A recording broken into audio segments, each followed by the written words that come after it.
ఈ పండ్లు ఆటవిక జాతికి చెందినటువంటి పళ్ళు, వైల్డ్ ఫ్రూట్స్ అంటాము. వీటిని ఇరికి పండ్లు అని పిలుస్తారు, ఇరికి ఫ్రూట్స్ అని పిలుస్తారు.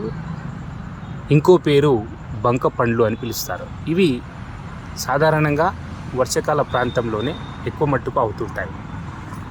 ఈ పండ్లు లోపల బాగా జిగటగా ఉంటాయి. అయితే మనం ఈ పళ్ళను నోట్లో తీసుకొని బాగా చివికి వాటిలో ఉండే రసాన్ని మనం పీల్చుకోవచ్చు.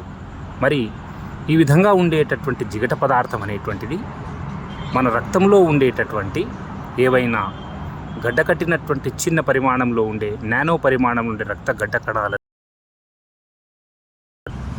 అదేవిధంగా రక్తాన్ని శుద్ధిపరుస్తుంది. కారణం ఈ పండ్లలో ఎక్కువ మొత్తంలో సాపోనిన్ ఉండడం.